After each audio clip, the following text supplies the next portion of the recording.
चलिए आज हम स्टार्ट कर रहे हैं एक्सरसाइज 1.1 में एक थ्योरम है यूक्लिड डिवीजन एल्गोरिदम। इससे पहले हमने क्या देखा था, यूक्लिड डिवीजन लेमा, ठीक है, वो कंप्लीट हो चुकी है। अब आज हम आ रहे हैं एल्गोरिदम पे। तो अब क्या होता है इसमें, यूक्लिड भाई लेमा जब हमने पढ़ा था तो बता चुका था मैं कि यूक्लिड जो है वो एक साइंटिस्ट का नाम है, ठीक है, एक साइंटिस्ट था जिसका नाम था यूक्लिड।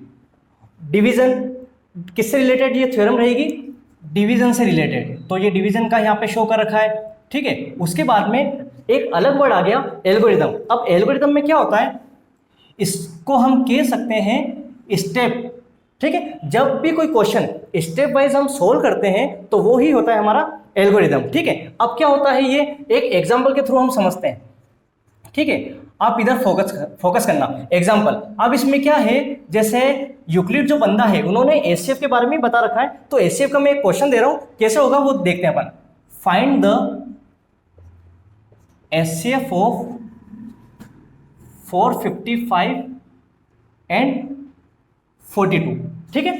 क्या बोला मैंने, आप एचसीएफ फाइंड करिए 455 और 42 का। अब कैसे क्या हो रहा है, जब भी यूक्लिड बोले कि आप एचसीएफ सोल्व करो, तो अब इसमें क्या होता है कि जो आपको इक्वेशन दे रखी है a equal to B Q plus R, equation आपको ये दे रखी है, ठीक है। तो ये इक्वेशन अपन ने लिख दी। उसके बाद में आपको मैंने क्या बताया था, r जो है b से क्या होता है छोटा, और 0 से अगर कंपेयर करें तो बड़ा भी हो सकता है और बराबर भी हो सकता है। फिर उसके बाद में अब क्वेश्चन करना, आप सोल्व करो, इन दोनों में कौन सी बड़ी डिजिट नजर आ रही है आपको, 455, तो 455 हमने यहां लिख दिया, और उसके बाद में क्या लग रहा है इजिकल टू छोटा क्या है 42, तो 42 हमने यहां लिख दिया, ठीक है। इन दोनों में कोई साइन नहीं आ रहा है, आ रहा है क्या, नहीं आ रहा है। तो जब बीच में कोई साइन नहीं है तो मल्टीप्लाई होता है 42 मल्टीप्लाई बाय क्वेश्चन। अब क्वेश्चन क्या उठा कि क्वेश्चन हम क्या लें, तो ध्यान रखना ये जो नंबर लिया है इसको हम किससे मल्टीप्लाई करें,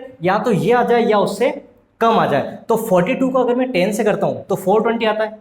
यहां तक क्लियर है, ठीक है। अब अपन को ये देखना है क्या 11 से करूं तो क्या आ सकता है सही या नहीं आ सकता, तो वो हम क्या करते हैं थोड़ा सा चेक कर लेते हैं, ठीक है। यहां पे मैं एक बार रफ वर्क करके अपन यहां पे देख लेते हैं, ठीक है। अब यहां पे क्या है 42 को अगर 10 से किया तो 420 आ रहा था। अपन को चेक करना है क्या ऊपर जा सकते हैं क्या, 42 को 11 से मल्टीप्लाई, 11 2 जा 22 का 2 हासिल कितने लग गए 2, 11 4 जा 44 प्लस 2 46। तो अब देख लो ज्यादा आ गया, मतलब ज्यादा नहीं लेना है, कम होगा चलेगा। 42 को 10 से किया कितना आ गया 420। जब ये तो अपने फर्स्ट एक वर्किंग नोट हो गया, सेकंड वर्किंग नोट आप देखो 420, मतलब 455 में से आप कितने लेके आ गए 420। आई बस हमने 42 को 10 से मल्टीप्लाई किया तो 455 तो नहीं आया, लेकिन कितना आ गया 420। चाहिए कितना था 455, लेकिन 420 आ गया। जैसे ही हम लेस करते हैं तो देख लो कितना आ रहा है, कितना आएगा 35, कितना आ गया 35।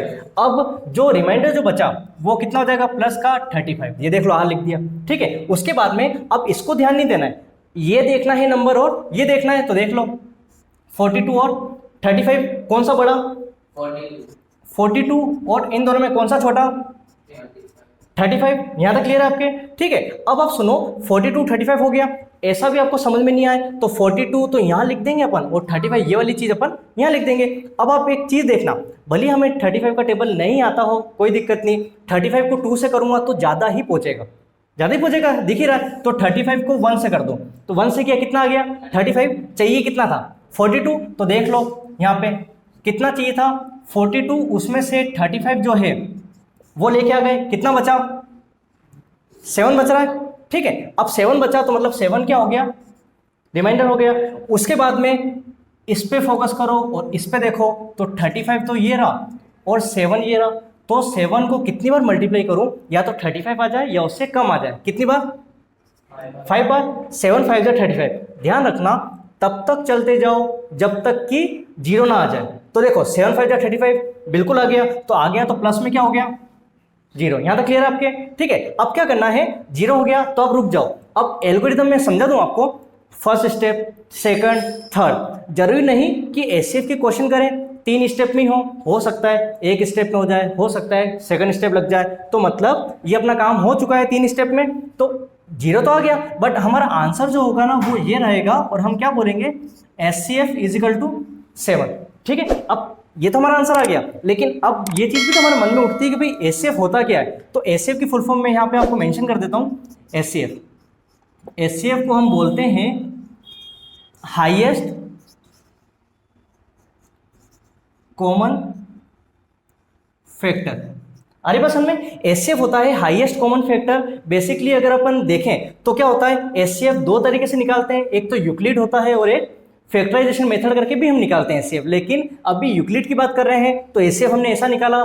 फैक्टर की बात करेंगे तो नेक्स्ट जो आएगा ना हमारा पार्ट 1.2 उसमें हम आगे देख लेंगे। यहाँ तक क्लियर है?